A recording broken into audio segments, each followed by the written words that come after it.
हर हर महादेव आप सभी को और जय माता दी। नवरात्रे जब से स्टार्ट होने वाले हैं तब से बहुत सारी यूट्यूब के ऊपर वीडियोस आने लगी हैं कि आप ये साधना कर लीजिए, इससे ये सिद्धि बन जाएगी, वो साधना कर लीजिए, उससे वो सिद्धि बन जाएगी। लेकिन एक चीज मैं आपको बता दूं कि 9 दिन के अंदर कभी भी कोई सिद्धि पूर्ण रूप से नहीं बनती और सिद्धियों को बनने के लिए जो समय चाहिए होता है, सिद्धि पूर्ण होने के बाद भी आपकी जो सिद्धि होती है वो कच्ची कहलाई जाती है। सिद्धि को परिपक्व होने में भी समय लगता है। तो बेकार की भ्रांतियों को देने की बजाय या फिर इधर उधर से इंफॉर्मेशन इकट्ठा करके वीडियो बनाकर साधना देने की बजाय मैं आज आपको माता के दर्शन करने की एक ऐसी पूजा विधि बताने जा रहा हूं जिसे अगर आप नवरात्रों के अंदर करते हैं तो आप ना ही माता की कृपा पाएंगे, आप माता के तत्वों को पाएंगे, माता के दर्शनों को पाएंगे। और आने वाले समय में अगर आप माता की साधना को और कंटिन्यू करते हैं तो उसके अंदर बहुत ज्यादा बेनिफिट्स आपको मिलेंगे। आपकी ऑलरेडी जो माता की पावर है वो हाइक होके आपको मिलेगी। तो बिल्कुल भी भ्रम मैं आप लोगों को नहीं देने वाला इस वीडियो के अंदर। तो ये वीडियो केवल वही लोग देखें जिन्हें इस बात की क्लैरिटी हो कि 9 दिन के अंदर मैं जो भी पूजा पाठ करूं एटलीस्ट माता के मुझे दर्शनों की प्राप्ति हो, क्योंकि सिद्धियों के नाम पर मैं किसी को कोई साधना नहीं देना चाहता। अगर आप मेरे चैनल पर नए हैं तो मेरे वीडियो को लाइक कीजिएगा, चैनल को सब्सक्राइब कीजिएगा और अगर आपको ये इन्फॉर्मेशन अच्छी लगती है तो इसे अपने दूसरे साधक मित्रों के साथ भी शेयर कीजिएगा। ठीक है, अब मैं आपको सबसे पहले एक चीज क्लियरिटी से बताता हूं कि नवरात्रि के 9 दिन 9 अलग अलग प्रकार की देवियां हैं। देवी एक ही है, सब आदि शक्ति के रूप है, लेकिन कोई तामसिक है, कोई राजसिक है और कोई देवी सात्विक है। जितनी सात्विक मां ब्रह्मचारिणी है उतनी तामसिक देवी तारा है। ठीक है ना, और तारा एक महाविद्या भी है। तो जिस तरह से ये देवियां नवरात्रि के ऊपर, नवरात्रि के उपलक्ष्य में हमें कहा जाता है कि इन देवियों की अगर हम उपासना, व्रत, कथा आदि करते हैं तो हमें माता की विशेष कृपा मिलती है। लेकिन इसका एक जो प्रोसेस होता है, ठीक है, वो बहुत प्रोसेस पर निर्भर करता है कि हमारा प्रोसेस क्या है उस चीज को करने का।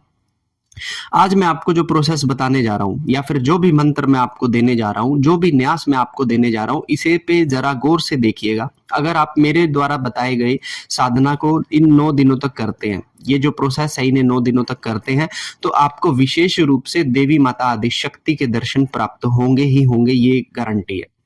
ठीक है, तो सबसे पहले मैं आपको बताता हूं कि किस तरह का प्रोसेस की जो भी सावधानियां रहेंगी। देखिए, आपका जो प्रोसेस है नवरात्रों के अंदर, मैं कई बार बोलता हूं कि आप कितना सामान रखते हैं इसकी कोई जरूरत नहीं है, क्योंकि जो देवी की शक्ति है, जो माता की शक्ति है, वो आपके भाव के ऊपर चलती है। तो जितने स्वच्छ आपके भाव हैं उतने ही स्वच्छता से आपको जो ये चीज मतलब आके माता के दर्शनों की प्राप्ति होगी ही होगी। ठीक है, तो सबसे पहले आपको क्या करना है कि आप लिख लीजिएगा एक कागज के ऊपर अपनी मंत्र को, जो भी मैं मंत्र दूंगा, वीडियो के लास्ट में मैं आपको मंत्र दूंगा, उस मंत्र को करने के लिए आपको जो जो सामान चाहिए पहले उसे नोट डाउन कर लीजिए। सबसे पहली बात, मंत्र आप 3 मालाओं पर कर सकते हो। हल्दी की माला पे भी कर सकते हो, कमल गट्टे की माला पे भी कर सकते हो, रुद्राक्ष की माला के ऊपर भी कर सकते हो। प्रतिदिन कितना जाप करना है? 51 माला का जाप करना है। आप चाहे तो 21 माला सुबह करके बाकी बची माला शाम को करें, या सुबह 10 माला करके बाकी बची माला शाम को करें।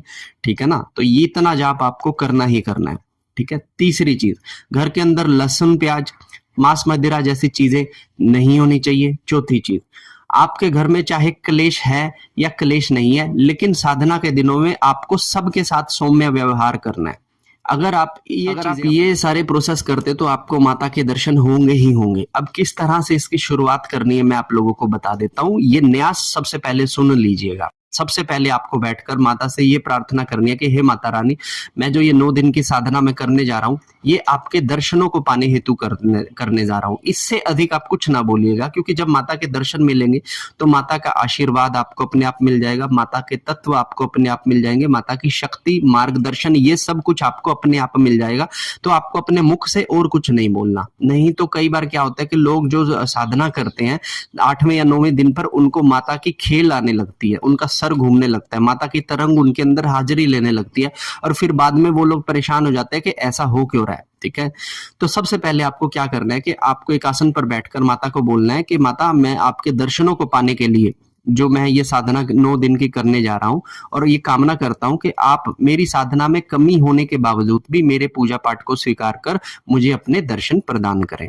ऐसा करने के बाद आपको एक हाथ में जल लेना है, और जल लेके आपको क्या न्यास करना है कि या देवी सर्वभूतेषु दया रूपेण संस्थिता नमस्तस्यै नमस्तस्यै नमस्तस्यै नमो नमः, ऐसा बोलकर आपको जल जो है जमीन पर छोड़ देना है और भूमि को प्रणाम करना है। ठीक है, फिर उसके बाद अपने आप फिर से दूसरा जल लेना है, आपको फिर से अपने हाथ पर जल लेना है, और फिर आपको बोलना है कि या देवी सर्वभूतेषु मातृ रूपेण संस्थिता नमस्तस्यै नमस्तस्यै नमस्तस्यै नमो नमः, ऐसा बोलकर फिर आपको दूसरी बार जो जल है वो भी आपको छोड़ देना है। ठीक है, तीसरा जो बोलना है वो भी सुन लीजिए। फिर से आप अपने हथेली पर जल लेना है, और फिर आपको बोलना है कि या देवी सर्वभूतेषु शक्ति रूपेण संस्थिता नमस्तस्यै नमस्तस्यै नमस्तस्यै नमो नमः। इस तरह से आपको शक्ति रूपेण को करते हुए कि सभी जानवरों को शक्ति प्राप्त हो, सभी जीवों को, ये पानी भी आपको छोड़ना है।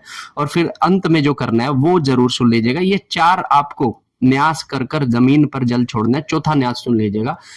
शक्ति अगर रूप में आएगी शक्ति, तो वो संभालने में मुश्किल होगी, इसलिए माता की शांति भी जरूरी है, उनकी कांति भी जरूरी है। इसलिए या देवी सर्वभूतेषु कांति रूपेण संस्थिता नमस्तस्यै नमस्तस्यै नमस्तस्यै नमो नमः। इस तरह से ये चौथा न्यास कर कर भी आप जो है जल अपने जमीन पर छोड़ दीजिएगा।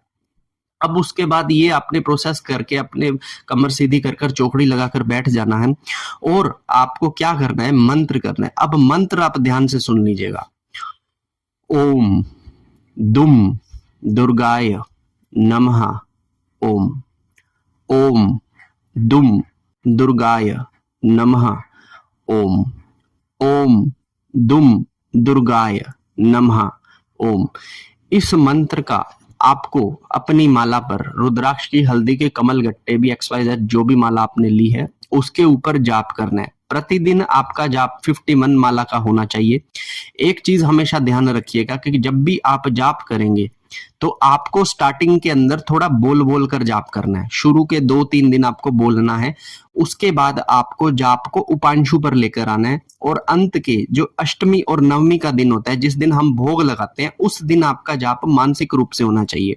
अब आप अगर सही से वाचिक जाप करेंगे तो आप उपांशु पे पहुंचेंगे, सही से उपांशु जाप करेंगे तो ही मानसिक पे पहुंचेंगे, और जब आप मानसिक जाप पे पहुंचेंगे तो 9वें दिन या 8वें दिन की संध्या को या 9वें दिन की संध्या को आपकी समाधि लगेगी, और जिस समय आपकी समाधि लगेगी उस समय आपको देवी माता के साक्षात दर्शन होंगे ही होंगे।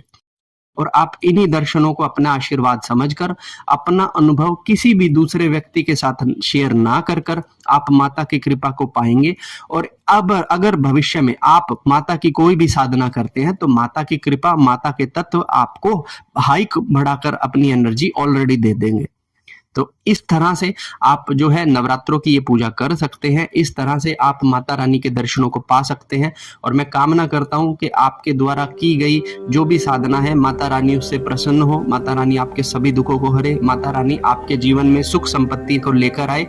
और अगर आपका मेरा कोई प्रश्न हो तो आप मुझे कमेंट कीजिएगा, वीडियो अच्छी लगे तो लाइक कीजिएगा, चैनल को सब्सक्राइब कीजिएगा। जय माता दी।